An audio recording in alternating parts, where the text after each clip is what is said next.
Kegagalan yang berujung pada rasa terpuruk selalu menjadi momok setiap orang dan takut untuk mencoba setiap kali gagal dalam mencoba. Kegagalan seringkali terjadi dalam kehidupan sehari-hari seperti gagal dalam mendapatkan apa yang diinginkan dan kecewa dengan apa yang diharapkan. Beberapa orang memilih untuk merenungi rasa kecewanya, tapi beberapa orang tidak. Seperti Maulana Fatahillah Azima.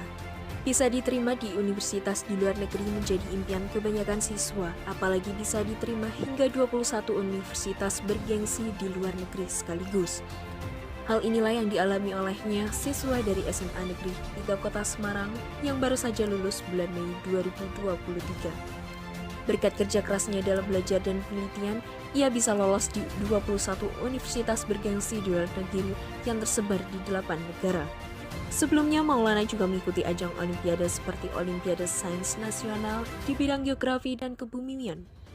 Saat ditanya mengenai pilihan jurusannya ia terima, siswa berumur 18 tahun ini mantap menjawab mengambil jurusan teknik sipil di UC Berkeley di Amerika Serikat. Maulana juga menyebut alasannya memilih mengambil jurusan teknik sipil di UC Berkeley adalah karena ingin mengikuti jejak Ridwan Kamil. Ia mengaku sangat mengidolakan Gubernur Jawa Barat itu. Selama sekolah, Maulana memang menunjukkan bakat dan minatnya di bidang pelajaran geografi dan kebumian. Ia pun rajin melakukan penelitian atau riset karya ilmiah dan mengikuti lomba-lomba. Prestasinya ini tak begitu saja ia dapatkan. Maulana bercerita ia mendapat banyak dukungan dari keluarga dan juga pihak sekolah, sehingga ia bisa menjadi siswa kebanggaan. Pihak sekolah sendiri selama ini selalu mendorong setiap muridnya untuk terus meraih prestasi hingga memberikan fasilitas khusus bagi siswa yang mengikuti lomba. Berdasarkan perspektif psikologi belajar, prestasi Maulana Fatahillah Azima yang diterima di 21 universitas luar negeri menunjukkan beberapa hal menarik. Di antaranya, yang pertama, dia memiliki motivasi yang kuat. Seperti yang kita ketahui, motivasi merupakan dorongan yang sangat mempengaruhi proses belajar. Jika dilihat dari jenis motivasinya, Maulana termotivasi dari 2 faktor, yakni faktor internal sekaligus faktor eksternal. Motivasi eksternal Maulana yakni Ridwan Kamil. Melalui tokoh inspirator Indonesia itu, Maulana berusaha memaksimalkan belajarnya untuk mencapai keberhasilan seperti Ridwan Kamil, tokoh yang diidolakan. Motivasi internalnya adalah rasa ingin berhasil diterima di universitas luar negeri seperti Ridwan Kamil, yang mendorongnya untuk selalu belajar demi menggapai mimpinya. Yang kedua adalah kualitas belajarnya baik. Seringnya latihan mendukung Maulana untuk meningkatkan kualitas belajarnya demi keberhasilan belajar yang diinginkan. Yang ketiga, tingkat kecerdasan yang tinggi. Tingkat kecerdasan yang dimiliki Maulana ini tergolong tinggi, dikarenakan dapat dilihat dari suksesnya dia dalam perjuangan melalui lomba-lomba yang diikutinya. Dia dapat menjuarai bahkan di tingkat nasional yang begitu ketat. Lalu, dengan kemauan dan kerja kerasnya yang gigih, akhirnya dia diterima di 21 universitas negeri sekaligus. Keempat, dukungan sosial yang memadai. Dukungan sosial yang baik ini dapat meningkatkan keyakinan diri dan memotivasi dia untuk mencapai prestasi yang tinggi. Yang terakhir adalah ketekunan dan rasa tanggung jawab. Selama sekolah, Maulana memang menunjukkan bakat dan minatnya. Melalui penelitian dan riset karya ilmiah, dia menunjukkan prestasinya. Berkat kerja kerasnya, dia bisa lolos di 21 universitas bergengsi di luar negeri yang tersebar di 8 negara. Sehingga, perlu diperhatikan bahwa faktor-faktor yang telah disebutkan tadi bersifat spekulatif dan tergantung pada kondisi dan karakteristik masing-masing individu yang bersangkutan. Setiap mahasiswa memiliki perjalanan belajar yang unik, dan prestasi seseorang juga dipengaruhi oleh faktor-faktor lain di luar psikologi belajar. Assalamualaikum warahmatullahi wabarakatuh. Perkenalkan, nama saya Siti Iqbal Wilada Guna dengan NIM 22070105 dari kelas Psikologi A pagi. Perkenalkan, nama saya Fitri Maulani Sri Prasasti dengan NIM 2207010113 dari kelas Psikologi A pagi. Perkenalkan, nama saya Fatimah Zara dengan NIM 2207010117 dari kelas Psikologi A pagi. Perkenalkan, nama saya Adik Spoiler Andersen dengan NIM 2207011026 dari kelas Psikologi Pagi A. Berdasarkan kasus yang kami angkat tentang siswa SMA Negeri 3 Semarang yang diterima di 21 universitas bergengsi di luar negeri, dapat dianalisis dengan beberapa teori, pendekatan, sekaligus hukum-hukum turunan teori pada psikologi belajar. Yang pertama adalah teori belajar sosial dari Albert Bandura. Bandura berpendapat bahwa manusia dapat berpikir dan mengatur tingkah lakunya sendiri, sehingga mereka bukan semata-mata bidak yang menjadi objek, melainkan pengaruh lingkungan. Sifat kausal bukan dimiliki sendirian oleh lingkungan, karena orang dan lingkungan saling mempengaruhi.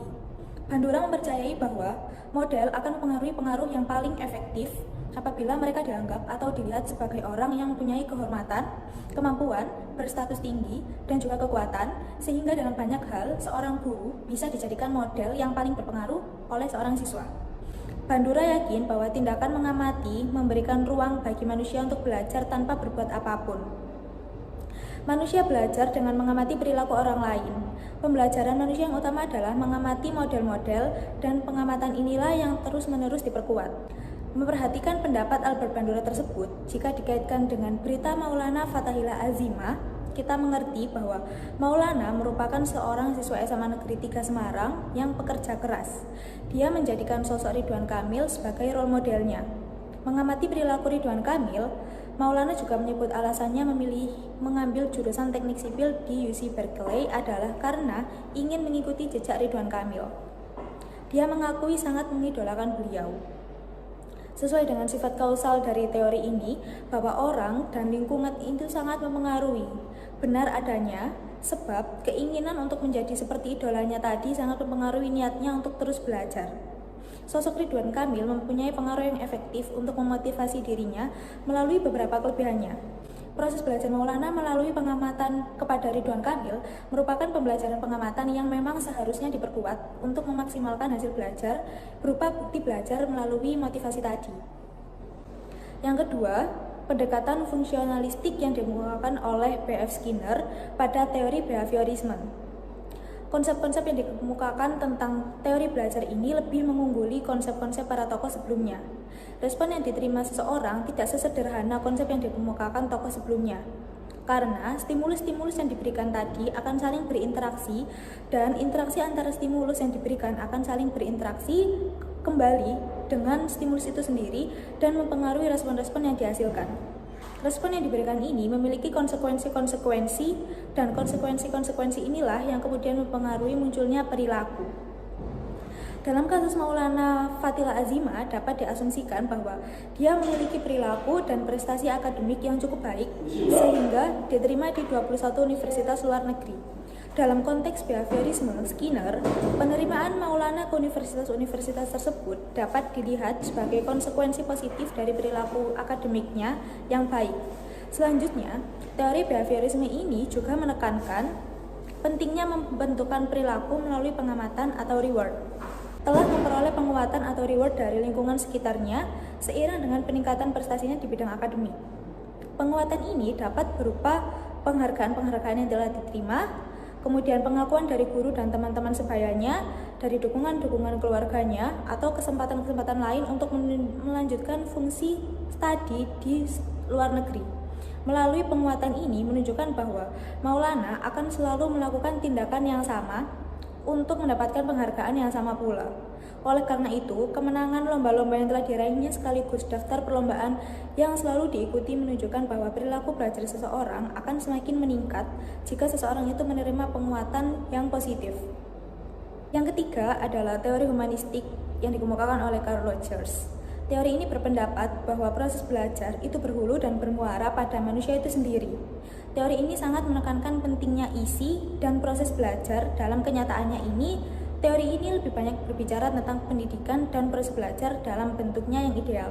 Dengan kata lain, teori ini lebih tertarik pada ide belajar dalam bentukannya yang paling ideal daripada belajar seperti apa adanya. Menurut pandangannya, bahwa seseorang itu belajar karena ingin mengetahui dunianya. Individu memilih sesuatu untuk dipelajari, kemudian mengusahakan proses belajar dengan caranya sendiri, dan menilainya sendiri tentang apakah proses belajarnya berhasil atau tidak. Menurut Rogers, sebagai ahli humanistik, bahwa peranan guru dalam kegiatan belajar siswa adalah sebagai fasilitator yang berperan aktif dalam beberapa hal, seperti membantu menciptakan kelas yang kondusif, supaya siswa ini berperan aktif saat proses pembelajaran, kemudian membantu siswa memperjelas tujuan belajarnya dengan memberikan beberapa kebebasan untuk belajar, sekaligus membantu siswa memanfaatkan dorongan dalam dirinya untuk meraih cita-cita mereka sebagai kekuatan pendorong belajar tersebut, dan lain sebagainya. Pendekatan humanistik Carl Rogers menekankan pada pemahaman individu sebagai entitas yang kompleks, serta pentingnya pengembangan diri, potensi, dan pemenuhan kebutuhan individu. Terdapat beberapa keterkaitan yang ada antara berita Maulana dengan pendekatan humanistik Carl Rogers ini. Yang pertama, pendekatan Carl Rogers ini menekankan pentingnya aktualisasi diri, yaitu proses pencapaian potensi pribadi secara optimal. Kasus Maulana Fatila Azimah ini diterima di 21 universitas luar negeri menunjukkan kemampuan positif dan potensi akademik yang tinggi. Penerima di universitas tersebut dapat dianggap sebagai suatu penghargaan diri yang merupakan langkah menuju aktualisasi diri, di mana Maulana dapat mengembangkan bakatnya dan mencapai potensi pribadinya dalam bidang akademik. Dampak positif yang meningkat dari hasil penghargaan diri dan kepercayaan diri memberikan kepuasan bagi pribadi Maulana. Yang kedua, pendekatan humanistik Carl Rogers ini menekankan pentingnya pemahaman diri dan pengetahuan tentang diri sendiri. Dalam kasus ini, proses aplikasi dan seleksi universitas luar negeri mungkin telah memungkinkan Maulana untuk lebih memahami minat, nilai-nilai, kekuatan dan kelemahannya diri sendiri secara lebih mendalam. Pemahaman diri ini dapat membantu Maulana dalam mengambil keputusan tentang pendidikan dan karir yang akan dicapai sesuai dengan dirinya sendiri, yaitu keinginan untuk kuliah dengan jurusan teknik sipil di Universitas UC Berkeley. Yang ketiga adalah pengalaman pribadi. Pendekatan humanistik Carl Rogers ini memandang bahwa individu itu sebagai entitas yang terus berkembang. Diterima di 21 universitas luar negeri dapat menjadi kesempatan bagi Maulana untuk terus berkembang di beberapa aspek seperti pengetahuan akademik, keterampilan sosial, kemandirian, dan pemahaman budaya baru. Yang keempat, Carl Rogers mengakui pentingnya faktor-faktor lingkungan dalam perkembangan individu. Dalam kasus ini, faktor-faktor seperti kualitas pendidikan sebelumnya yang diberikan oleh sekolah asal Maulana, dukungan keluarga untuk terus semangat mewujudkan mimpinya, dan kesempatan yang diberikan oleh universitas luar negeri memiliki peran penting dalam kesuksesan Maulana. Faktor lingkungan ini dapat berkontribusi pada pertumbuhan dan perkembangan yang optimal sesuai dengan pendekatan humanistik Carl Rogers. Kemudian kasus ini juga dapat dianalisis menggunakan 3 hukum belajar utama turunan dari teori koneksionisme Thorndike. Menurut Thorndike, dasar dari belajar tidak lain adalah asosiasi antara kesan panca indera dengan impuls untuk bertindak. Hubungan antara stimulus respon dan aksi reaksi. Keterkaitan itu akan mempengaruhi beberapa keutamaan dalam proses belajar yang menghasilkan 3 hukum. Pertama adalah hukum efek. Hukum ini menyebutkan bahwa keadaan yang memuaskan setelah respon memperkuat pautan antara stimulus dan tingkah laku, sedangkan keadaan yang menjengkelkan dapat memperlemah pautan itu. Thorndike itu kemudian memperbaiki efek hukum itu sehingga hukuman tidak sama pengaruhnya dengan ganjaran dalam belajar. Kaitannya dengan kasus yang diangkat adalah penghargaan yang diperoleh Maulana setelah melalui proses belajar dan pengalamannya benar-benar memperkuat pribadinya untuk selalu memberikan yang terbaik untuk dirinya sendiri sekaligus membanggakan orang-orang di sekitarnya. Apresiasi dari Wakil Kepala SMA Negeri 3 Semarang, Arif Setyayoga, mengatakan bahwa tentunya kami bangga karena dia mewakili sekitar 1.200 siswa SMA Negeri 3 Semarang yang memiliki prestasi, bahkan berhasil diterima di perguruan tinggi di luar negeri. Ungkapnya, hal-hal semacam apresiasi mampu memperkuat dirinya untuk terus berprestasi dan fokus belajar untuk masa depannya. Hukum yang kedua adalah hukum latihan. Hukum ini menjelaskan keadaan seperti yang dikatakan pepatah, latihan menjadi sempurna. Dengan kata lain, pengalaman yang berulang-ulang akan memperbesar peluang munculnya tanggapan atau respon yang benar. Akan tetapi, pengulangan-pengulangan yang tidak disertai keadaan yang memuaskan tidak akan meningkatkan proses pembelajaran. Memperhatikan penjelasan dari Wakil Kepala SMA Negeri 3 Semarang bahwa Maulana itu merupakan pribadi yang gigih dalam belajar dan selalu berusaha semaksimal mungkin untuk mencapai hasil belajar yang lebih baik. Dapat kita pahami bahwa proses belajar bukanlah proses yang bisa dilakukan satu kali, akan tetapi berulang. Maulana mengikuti banyak olimpiade dan perlombaan karya tulis ilmiah sehingga menghasilkan banyak latihan yang mampu memperbesar pemahamannya di bidang yang digeluti itu. Di antaranya adalah ilmu lingkungan dan teknik sipil. Juara-juara yang diterima merupakan keadaan yang memuaskan baginya, sekaligus merupakan dorongan yang ada dalam diri untuk meningkatkan prestasi belajarnya di bidang pendidikan. Kemudian yang terakhir adalah hukum kesiapan. Hukum ini melukiskan syarat-syarat yang menentukan keadaan yang disebut memuaskan atau menjengkelkan itu. Kaitannya dengan kasus ini adalah Maulana mengikuti perlombaan itu adalah suatu keinginan dari dalam dirinya sendiri. Nah, di sini saya akan membahas tentang teori belajar menurut ilmu jiwa daya. Mengemukakan suatu teori tentang jiwa manusia itu memiliki daya-daya. Daya di sini berarti kekuatan yang ada dalam setiap diri individu. Daya itu ada beberapa, yaitu ada daya mengenal, daya mengingat, daya berpikir, daya fantasi, dan masih banyak lainnya. Nah, pengaruh teori ini dalam belajar itu adalah ilmu pengetahuan yang didapat hanyalah bersifat hafalan belaka, tapi dapat juga digunakan untuk menghafal rumus, dalil, tahun, kata asing, dan masih banyak lagi. Kaitannya dengan kasus adalah bahwa Maulana ini berusaha untuk melatih daya dalam dirinya dengan banyak belajar, mengikuti perlombaan. Dalam hal ini, daya yang berperan adalah daya ingat, yaitu dia menghafal dan terus belajar untuk materi-materi yang ia butuhkan. Lalu ada daya berpikir, dia di mana Maulana ini terus berlatih dengan cara memecahkan masalah, yaitu seperti dalam kasus ini Maulana itu terus berlatih dengan belajar, lalu memecahkan masalahnya dengan mencoba untuk mengikuti ajang-ajang perlombaan seperti olimpiade, karya tulis, yang bahkan ia juarai. Lalu daya fantasi yang berperan yaitu belajar dari pengalaman yang dia peroleh sebelum-sebelumnya. Dalam pendekatan fungsionalistik terdapat beberapa tokoh yang mengemukakan teorinya. Nah, dalam pendekatan fungsionalistik terdapat teori dari Clark Leonard Hull. Nah, Clark Leonard Hull ini memiliki 4 konsep teoritis utama, yaitu kebutuhan dikonsepkan dengan dorongan atau drive, kebutuhan atau keadaan, efisiensi belajar, dan proses belajar. Nah, teori belajar ini itu dipengaruhi oleh adanya evolusi dari Charles Darwin. Baginya, seluruh fungsi tingkah laku itu berfungsi supaya kelangsungan hidup itu tetap seimbang. Nah, menurutnya juga dalam diri manusia itu membutuhkan motif, tujuan, ambisi, sebelum dapat sebelum respon itu memperkuat tingkah lakunya. Nah, kaitan pendekatan ini oleh Hull itu dengan belajar, bahwa proses belajar itu membutuhkan ruang kelas yang harus diatur sedemikian rupa untuk nyaman dalam digunakan. Selain itu, pelajaran juga harus dimulai dari yang sederhana ke lebih kompleks. Untuk mendorong kemauan belajar, kecemasan juga harus ditimbulkan dan latihan didistribusikan dengan hati-hati. Nah, teori Hull ini reduksi stimulus, dorongan, insentif dengan pentingnya motivasi siswa untuk menerjemahkan apa yang dipelajari ke dalam perilaku.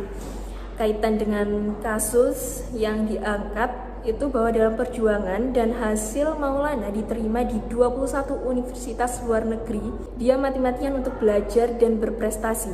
Terdapat motif dan tujuan juga ambisinya, yaitu keinginannya untuk diterima di universitas luar negeri seperti Bapak Ridwan Kamil, yaitu role modelnya.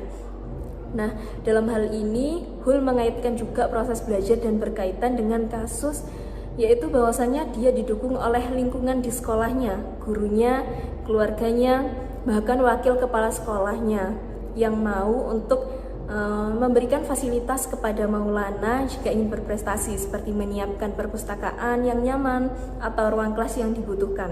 Bukan hanya belajar teori, dia juga mempraktekannya dengan mengikuti ajang lomba OSN di bidang geografi dan kebumian, juga karya tulis ilmiah.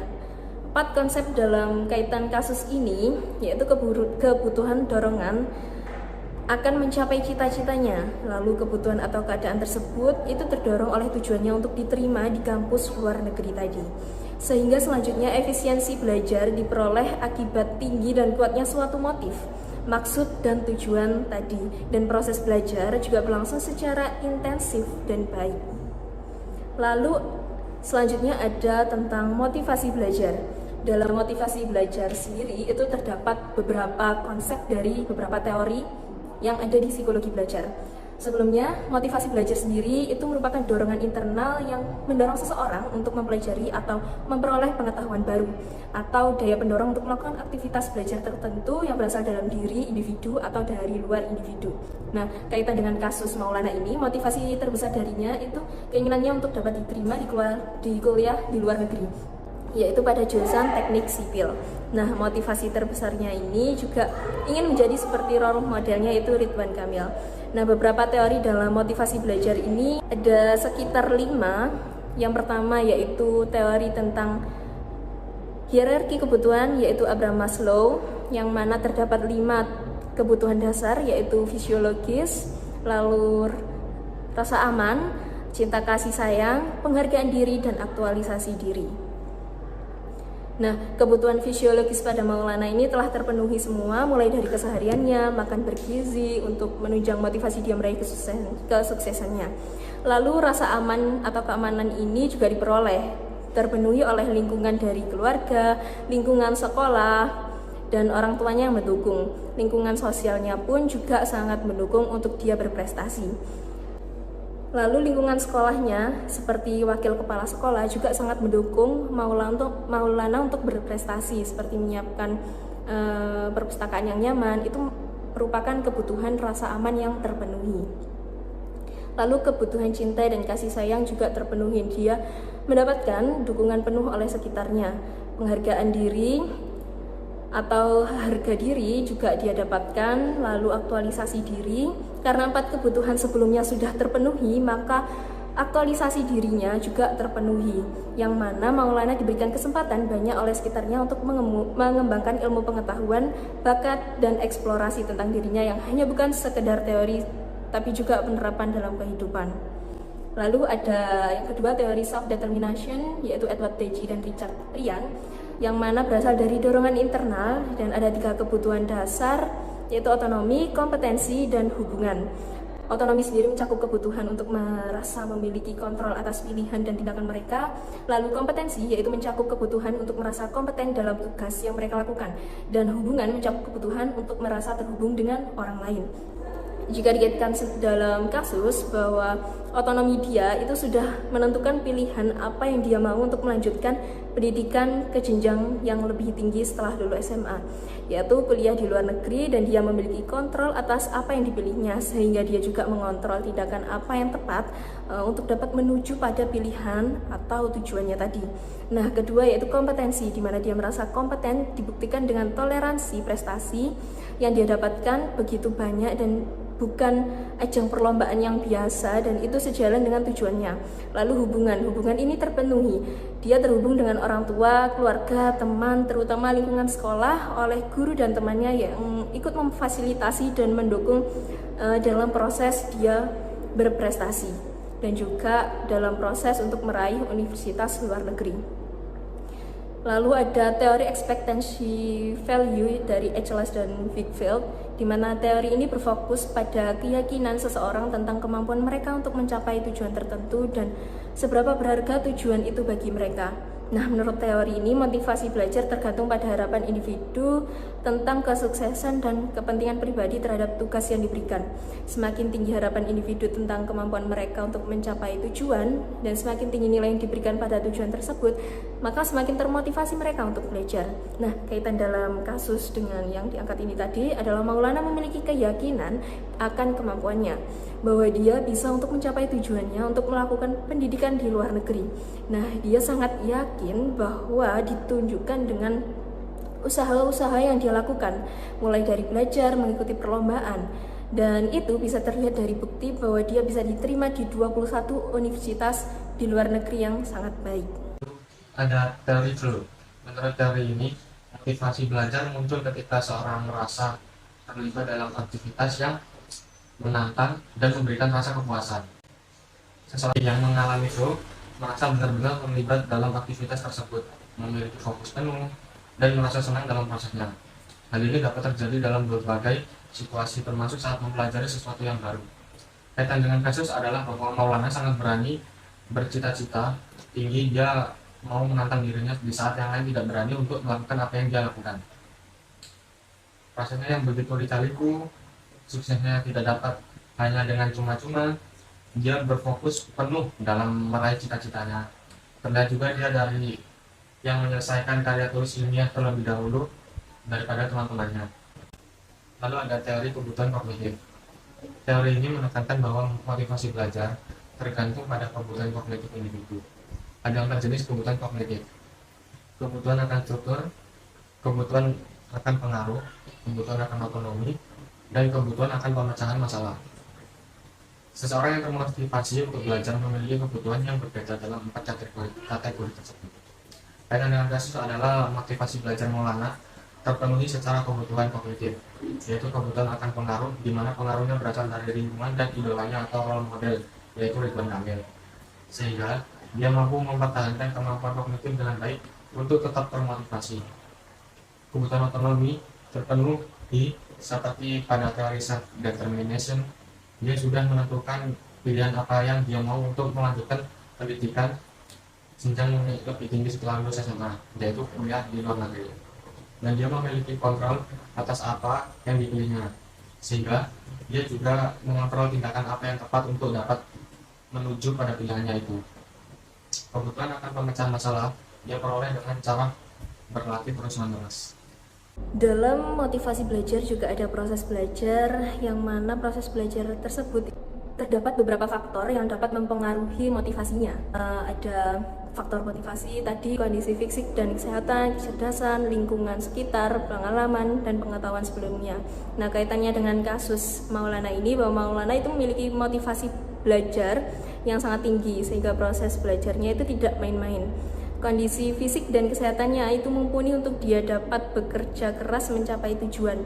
Proses belajarnya itu lika-liku, tapi berkat kecerdasan yang ia manfaatkan dengan baik, menuntunnya dalam memahami dan memproses informasi dengan lebih cepat dan efektif. Nah, lingkungan belajar yang mendukung mulai dari orang tua, keluarga, sekolah, kelas yang nyaman dan kondusif, perpustakaan tempat dia belajar juga difasilitasi dengan lengkap. Seiringnya dengan dia belajar dan menambah ilmu pengetahuan itu, mulai dari waktu sebelum hingga saat ini, itu membantunya lebih mudah memahami dan mengingat informasi baru yang berkaitan dengan apa yang dia pelajari sebelumnya untuk mencapai tujuannya yang sekarang dan di masa depan. Ada beberapa pandangan mengenai hasil belajar dari beberapa tokoh, salah satunya Edward Thorndike, B.F. Skinner, dan Carol Dweck yang saling berkaitan dengan kasus yang saya angkat. Pendapat yang pertama yaitu Thorndike. Thorndike ini berpendapat bahwa hasil belajar dapat diukur dengan mengamati perubahan perilaku seseorang. Ia juga menekankan pentingnya latihan dan pengulangan dalam meningkatkan hasil belajar. Nah, ia juga menekankan pentingnya latihan dan pengulangan dalam meningkatkan hasil belajar ini bisa dikaitkan dengan kasus yang saya angkat, yaitu seperti yang sudah dijelaskan oleh rekan saya dalam teori koneksionisme, yaitu pada hukum latihan. Pendapat yang kedua yaitu dari B.F. Skinner. B.F. Skinner ini berpendapat bahwa reinforcement berperan dalam membentuk perilaku. Penguatan positif ini dapat meningkatkan hasil belajar, sedangkan hukuman atau penguatan negatif dapat menurunkan hasil belajarnya. Nah, jika dikaitkan kasus yang saya angkat dengan pandangan B.F. Skinner ini tentang hasil belajar, yaitu Maulana mendapatkan penguatan positif dari lingkungannya berupa dukungan dari para guru SMA Negeri 3 Semarang. Selain itu, penguatan positif juga ia dapatkan dari pengalaman sebelumnya, di mana ia beberapa kali mendapatkan kejuaraan dalam perlombaannya, sehingga ia percaya diri dengan hasil belajar. Pendapat ketiga yaitu dari tokoh Carol Dweck ini berpendapat bahwa mengembangkan teori mindset atau mindset teori yang menekankan bahwa hasil belajar dipengaruhi oleh pandangan seseorang terhadap kemampuan dan kegagalannya. Ia juga menekankan percaya diri dan kegigihan dalam hasil belajar. Pandangan dari tokoh ketiga yaitu pandangan dari Carol Dweck dapat dikaitkan dengan konsep self-efficacy dari Albert Bandura. Sebelum saya menjelaskan keterkaitannya, saya akan menjelaskan apa itu konsep self-efficacy. Ini merupakan salah satu konsep penting yang berkaitan erat dengan keyakinan individu terhadap kemampuannya untuk berhasil dalam menghadapi tugas, mengatasi tantangan, atau mencapai tujuan tertentu. Self-efficacy ini bukan hanya tentang keyakinan pada hasil akhir, akan tetapi juga keyakinan pada kemampuan diri untuk mengatasi hambatan dan kesulitan dalam mencapai tujuannya. Jika dikaitkan antara konsep dari tokoh Albert Bandura ini, yaitu self-efficacy ini dengan kasus yang saya angkat, yaitu Maulana memiliki self-efficacy yang tinggi dalam menghadapi tantangan akademik yang dihadapinya. Keyakinan dirinya dengan keberhasilan-keberhasilan sebelumnya memungkinkan dia untuk merasa yakin bahwa dia dapat berhasil dalam menghadapi ujian masuk universitas yang kompetitif dan mengatasi tugas-tugas yang kompleks. Maulana ini juga memiliki ketahanan dalam menghadapi rintangan sehingga ia tidak mudah menyerah, memungkinkan dia untuk melihat rintangan sebagai tantangan yang dapat diatasi dan tetap berkomitmen untuk mencapai tujuan akademiknya. Jadi keterkaitan antara pandangan Charles Duhigg ini dengan konsep Albert Bandura self-efficacy yaitu sama-sama menekankan pada kemampuan seseorang atau individu. Jadi, teori evaluasi dan prestasi belajar adalah dua konsep yang terkait dengan pengukuran dan penilaian hasil belajar siswa. Ada dua konsep, yaitu penjelasan singkat. Evaluasi belajar adalah proses pengumpulan dan penilaian terhadap data-data mengenai hasil belajar siswa dengan menggunakan berbagai alat atau instrumen penilaian. Tujuan utama evaluasi belajar adalah untuk mengukur sejauh mana siswa telah mencapai tujuan pembelajaran yang ditetapkan. Evaluasi belajar biasanya melibatkan pengumpulan data melalui tes, tugas, proyek, dan berbagai bentuk penilaian lainnya. Hasil evaluasi ini digunakan untuk memberikan umpan balik kepada siswa, guru, orang tua, dan stakeholder pendidikan lainnya untuk memperbaiki proses pembelajaran dan meningkatkan prestasi belajar siswa. Prestasi belajar merujuk pada tingkat keberhasilan atau pencapaian siswa dalam menguasai materi atau keterampilan yang diajarkan dalam konteks pendidikan. Prestasi belajar dapat diukur melalui berbagai bentuk penilaian seperti tes, ujian, tugas, dan penilaian lainnya. Lalu kaitannya dengan kasus Maulana Fatahillah Azimah, hubungan dengan teori evaluasi dan prestasi belajar. Dengan teori evaluasi merupakan penilaian terhadap tingkat keberhasilan siswa dalam mencapai tujuan yang ditetapkan evaluasi belajar dengan pengukuran pembelajaran dan membandingkan tingkat keberhasilan belajar dengan penilaian kuantitatif. Jadi hubungannya dengan penilaian terhadap siswa Maulana Fatahillah Azimah ini merupakan siswa yang sangat giat dan gigih dalam belajar, sehingga dia memiliki pengetahuan yang sangat luas dan dia bisa mencapai prestasi yang sangat luar biasa, yaitu dia diterima di 21 universitas luar negeri, dan dia memiliki seorang tokoh figur yang dia kagumi, yaitu Ridwan Kamil, dan dia didukung oleh lingkungan sekitar untuk meraih prestasi tersebut dengan mengikuti olimpiade, dengan mengikuti lomba-lomba dan sebagainya. Nah, dari analisis kasus yang diangkat dengan beberapa teori psikologi belajar, kami menyimpulkan bahwasannya besar peranan motivasi belajar dalam kesuksesan individu. Belajar yang tidak hanya dilakukan sekali dua kali, melainkan berkali-kali, dan jika gagal tetap mencoba lagi. Perlunya lingkungan yang mendukung untuk tetap konsisten dalam meraih apa yang menjadi dalam tujuan hidup dan belajar ini. Sekian dari kami, terima kasih. Wassalamualaikum warahmatullahi wabarakatuh.